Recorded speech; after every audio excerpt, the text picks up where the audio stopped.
milkan tokko na gaifadhu. Engaddaani jimmaan arsii wallagga dheeraa ma waan gandaan kutaa deeme ramaan. Koy bo Ahmadiin me amma Ramadaan waa gaafadha Ramadaan irra guddeessa sargii namaa si hojjenna ka Ahmadiin birrii shan kennee beekaa sargii namaa irratti. Birrii lama kenneen beeku. Birrii Ahmadiin birrii kuma kennee dhibba shan kennee ma koy Ahmadiin muutii qabatu. Soba Ramadaan kutaa Somaalitti jenna godha. Koy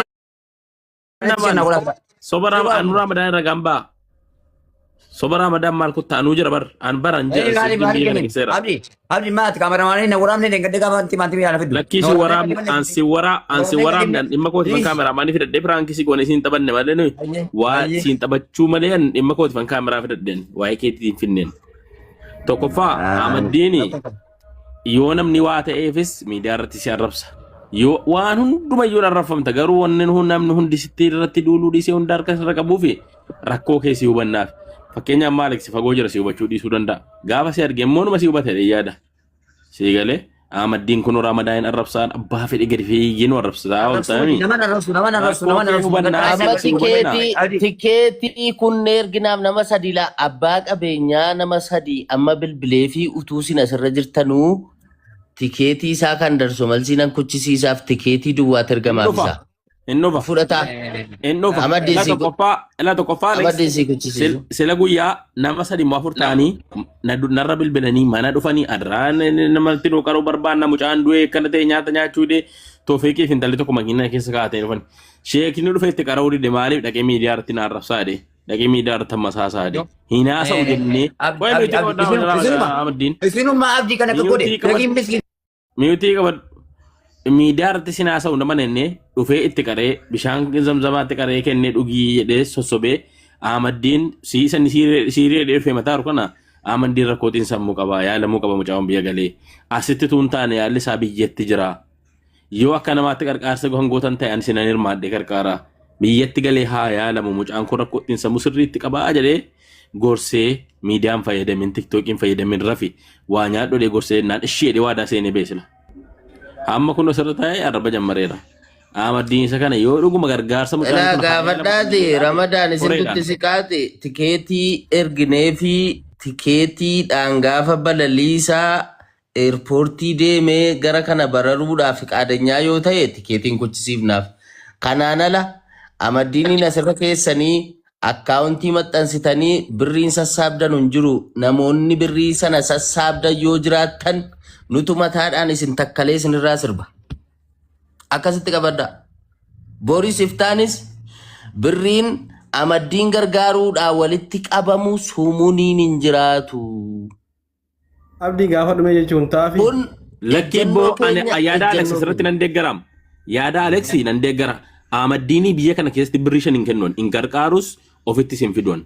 Ahmadiin yaalchisuudha yoo ta'e koreen ijaaramee namni bakka itti godhamee akka itti godhamee na gargaarree achitti yaalchifna yaalamee fayyadu fayyadabatee dalagatu eenyuun birrii dalagsiisa Ahmadiin gaafa inni fayyadu eenyuun namoonni suuqii qaban abashaan biyya kana keessa jiran birrii dalagsiisu as keessatti immoo birrii shaniin isinii kennee an raayyaatti sabiyyaatti waan keessan galiin keessa siirii maaloo waan akkasii kun hin deemu Ahmadiin adabattee yoo taate ta'e kunuun hundi si marsine yeroo konaadiin obbolaa keeti hundumtu nu ganda anamma maalin jedhe Oromoo dhagada anamma maalin jedhe maaliin maqaanatti moggaaftu wadha dhukkubsadhee nan maqaanatti moggaaftu na gargaaraa dhukkubsadheera isinii jedhe malee maali ingaltaa biyyatti isa gaafa ingaltaa miti ingalchine daaran warri taanan saameti isin rabseera mammaan na dhukkubaayira Ahmadiin biyyatti galtaa mee koyaa naggaafta Alex sagalee dubartoota kunillee oo khayrii qabaaten beeytu mee obsi Ahmadiin ummanni si gargaara gaafa ummanni si gargaare biyya galtee wallaanamtee fedhii keetiin biyya jirtu sanatti deebi'uu ni filatta. Ani akkanan jedhe bitta yaadni isheen naan jedhan ta'eera ana dhukkubaara dhumeera nama fayyaa kan dalagata fayyaa kan kun barbaadadheen deebi'aa na gargaaraa hin jedhe uummata Oromootiin malee uummata Oromootiin liqii qabee arrabseen xiqqeessi. Egaa bara uummanni Oromoo sun si gargaara biyya galtee biyyatti wal'aanamtee amma dawaan biyyarra jira normaali amma dawaan akka amma nama dhukkubsatu akka dhukkuba akka amma si qabee kana normaali biyya irra jira amma biyya osoo galtee ji'a tokkotti akka fayyitu annatti naman si galee biyya galtee wal'aanamtee deebi'uu ni filatta. Biyya galee deebi'ee dhufaan jedhe xiqqeessi dhumasinaa kutaati. Paaspoortiin lina baasaatti deebi'een dhufaa birrii na gargaaraan jedhe birrii naa kennaan jedhe maa nan kennaan jenne. Amma uummanni Alex amma haasaa dhageessee. Meetii Tikeetii ila amaddiin biyya galuudha wanti isa barbaachisu maal tikeetii kutanii erguu fi damti. paaspoortiin qabu paaspoortii jalaa gatanitti ijoolleen paaspoortii san sirreessanii tikeettiidhaa fi waan inni achitti itti yaalamu walitti qabuudhaaf. Tikeetii wanti paaspoortiin sun ittiin sirraa'us amaddiin ittiin kennamu nama biraatu sirreessa. Nam tokkumaa kunoo Ramadaan maalee gara Ramadaan itti kennaa. Yaaloo dubbadhaa calmadhaati namni akkamiin dubbataa jira dubbadhaa. Tikeetii kan darso malsii birriin tikeetii nama biyya keessa jiru irratti walitti qabamaa inni kan paaspoortii immoo Ramadaanitti kennama. Akkasitti walii galaa. Abdii kennama abdiinii fi toofiqillee hin jedhanii. Kanaaf tasmaamma yeroo natti fakkaatee gara biyyaa haa deemu. Agasii fi antini xalabamuu fi paaspoortii isaa antini yoo xalabameef. Abdiin akkanatti walii galaa. Yaadni kee naateera rechi naateera. Yaa fayyaa. Takka dubbachuu dandeenya. Dubbadhaa shimee abdii isaa fi kiyyaa warroon isin tan nasrii. Birriin Dubaay itti walitti qabamu hin jiru. Assalamu alaikum jirtu akkam nagumaa. Waalaikum salaam. Ahmadiin baay'ee qaamaanis wal beekuu baannu nan beekaan miidiyaa kanarratti iddoo sargi tokkotti nan argaani. Mucaa miskiinaa rabbiin fayyaa isaa kennu nama gargaaramus qabu. Kanaaf amma maybe paaspoortiin qabu yoo ta'e paaspoortiin isaa kun guyyaa muraasa keessatti akka dhufuuf paaspoortiin kan kee yeroon isaa dhumee jira Ahmadiin. Yeroon isaa dhumateera. Dhumateera taanaan bareeda irraa dhumatee jiru taanaan jechuun badiinsa wajjin xiqqoo daalaara ni dabala waan ta'eef oollaan irratti guyyaa 20 waan akkas keessatti ni deebi'a doolaara 350 waan akkasitti natti fakkaate biriitoo meeqa dhufaa. Waggaa tokkoo fi ji'a torba waygeera ganii biyyaraa dhufe. No paaspoortiin kee irraa dhumateera moo yeroo qabu. Irraa dhumachuu isaan beeku inni dhiisinaa turoko bakka akkuma kanatti ilaaluu malee.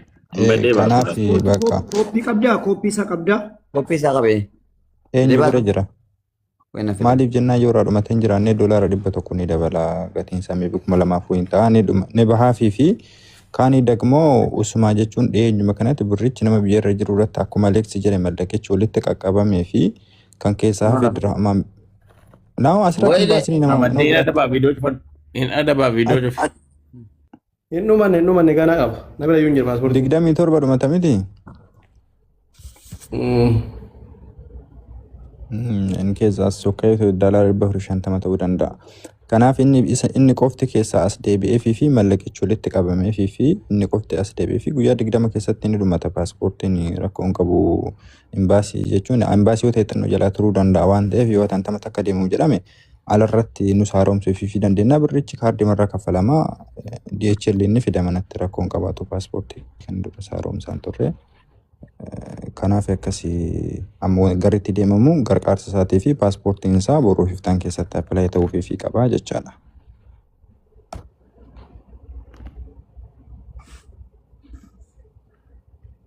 Okay, rakkoon qabu ishee abdiisa dubbadhutti illee qabaatti. Assalamu alaikum duraan dursa. Laaptaap godhaa koppiliin godhaa mana gaayis foloo godhaa warroota sirraallee warroon jira jirtee nama dhaggeeffatina. Waalaikum salaam warahmatullah. Koppiliin taaptaap. Ani kan jechuu barbaade Ahmadiin inni gizee jalqaba inni bakka hojiitii qeega mana haga sibira dhufullee ima hordofna beektaa Ramadaan namoota kam caalaa yoo namni itti dhiyaatee wajjin jiraataa ruusa jireenya hariiroo hawaasummaa qabullee siidha. Garuu amma maal jechuu barbaade tarii nama yoo dhukkube nama dhukkubin hin jedhanii rabbi isaa fayyisu. Even dammoo maalidha beektaa aadaa kenna gargaaramuu qaba. Nama kana gargaaramee jira. Maaltu gargaarame? Jalqaba karaa irraa fuutee sa'aatii inni waan nyaatu waan dhugu waraqaan qabni of bira geessitee akka nama tokko nyaatee dhugee waraqaan dalgamee fi nama kana. Achirraa gad bahee maal godhuu qaba? Hoggaa lamaaf deemaa jira waraqaan kun urgaraa dalagame. Isuma urga gaafa waraqaa osoo hin dalagaminii fi dura tasgabbaa'ee si bira dalagaa ture. Erga uummanni Oromoo haa xiqqaattu haa guddattu waa walitti buusee waraqaa isaa dalaguudhaaf waa'ee waraqaa isaa kaasanirraa mucaan kun girgirrii kaasee guyyaa takka gattaa si bira sin dalan isinis ol dhabee si biraa bahee mana hedduu seenaa ture. Kana jechuun Ahmadiin eenyu balleesse uummata Oromootu balleesse. Ibin gaafa jalqabaa akka nama tokko gargaaranii waraqaa irraa dalaganii sabummaadha tikikkil no adalagatu habaatu hojii galchanii irraa dhiisu turan mucaa kana yoo inni waa jedhaa astuqaa miidiyaa astuqaa deebi'e atillee fumatti deebistaa namni kamuyyuu hawaasa gargaaru namni lammii akka sirriitti waan hin jaallanneef ima gargaarama ture amma garuu hoo dhibeedha jedhe namni kun waan danda'ameen biraa dhaabatamu akkuma Eeliyaas jedhe waan takkasatti akka hin kennamne namni kun al takka reeffa firaa torba gara galchanii isa kana jala sararaatti himaa kana booda miidiyaa gubbatti iyyuu miti mataanis hoo dhaabate akka isa gargaaru akka namni tokko sirra dhaabachuu hin dandeenyetti himuudha. Jalqaba kanaaf eega dhibeedha jedhamee namni jaalatee dhibeedhaan ofitti waamu beektee filateen dhufu dhibeen gosaan hin filatu amantiin hin filatu hiyyeessa dureessan jedhu dhukkubni beektee. Tariite akka amma Eeliyaas asirraa maalisaa qabaa maaliif itti godhanii maal jechuudha yookiin dhaloota qeerraa waan qeerraa dura ijoollummaarraa itti kee ta'uu danda'a wanti jedhamu kun yoo dhugaa ta'e.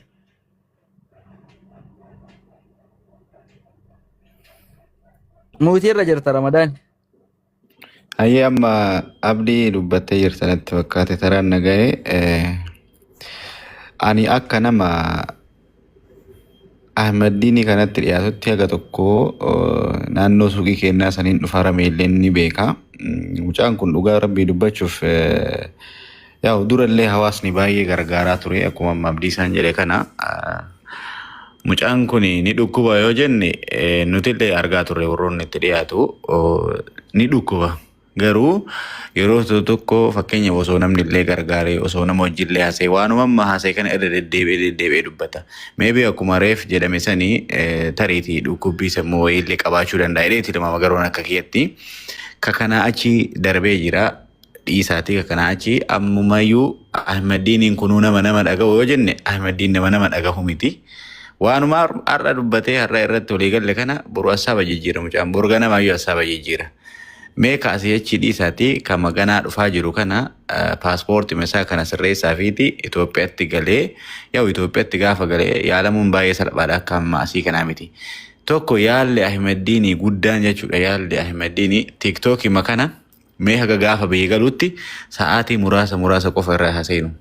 Inni sa'aatii 24 asirraa ayyaa sa'aatii 24 asirraa lola osoo dhibee biraatu qabaatu baate kunuyyuu dhibeetti ta'a. Namni tiiktook irraa gadi taa'ee deebi'u gadi hin taa'u. Yoo har'a Ramadaaniin hojii piisii ta'e borummoo mubaarakiin akkas jedhaa boru namni sababa kanaaf ofitti hin dhiyeessu. Ahmadiin osoo akka gaafa jalqaba dhufeetiin inni hin beekaa waa baay'ee isaan jedhaa ture. Akka gaafa jalqaba dhufe sanii gadi taa'ee dalagate gaafsan viyuu qaba namni baay'ee isa ilaalaa ture. Garuu adaduma inni deemaa dhufuun adaduma inni lolaa dhufuun adaduma inni namaa walii galuu dhabuun namni of bira qacaruun sodaata. Sini galee kanaafuyyuu amma gabaabumatti gara yaala isaatti yoo deebine tikeettiin akkuma reef jedhame isa irraa muramee paaspoortiin irraa sirreeffamee Itoophiyaa deemee garuu waan deemu natti hin fakkaatu Ahmadiidhaan. Hin deema jedhee amma dhibba shuuriin jedhu deemee mee biyyuma galeeyyuu haa yaalamuu jechuu barbaadan gabaabumatti. Garuu inni yaada kanarratti illee waan dhibbatti shuurii irratti ta'ee deemu natti hin fakkaatu. Iyyaa bara maal akka ta'e beektaa mallaqichi isa biraan galu gatii ta'ee fi homaa rakkoon qabu mallaqichi namoonni biyya jiranu achi jira waan ta'eef yoo biyya gale mallaqa sanis kan fudhatuu danda'u waan ta'eef yoo dirqama deema qaba paaspoortiin isaa roomee nama bira ta'a. Tikeettii kutanii fi yeroo dhuma eerpoortii dhumatti wanta isa barbaachisu ni bitamaa fi meeshaan wanti qabee deemuu ta'u. Ilaalaan amma maal ta'e beektaa asirratti osoo amma Ramadaan deemii gale jedheeni si galee osoo amma fakkeenyaaf mubaarak amma eerpoortii kootu as deebi jedheeni mucaan kun nama deemuu san dhiisee as deebi'a maal goota. Amalli isaa akkana rakkoon jiru akka kana si galee nama tokko dhagahu. Hundaayyuu dhagahuu barbaada. Yaada isaatiin ijjennoo isaatiin illee deemu garanallee akka waan bishaan wanta irraa kana ta'a mucaan si galee. Kanaafuu rakkoon guddaan isaa ijjennoo dhabuudha. Kana hundaan isa gahaa jiru si galee. Annaa kanaafuu mee carraa tokko kanaa mokkoroomu mee. Gurbaan yoona viidiyoo cufatee raba sirriitti baasaa. Fayyaatee amma akka ta'e yaaddetti kutannoo dhabuun yookaan akka bishaan irratti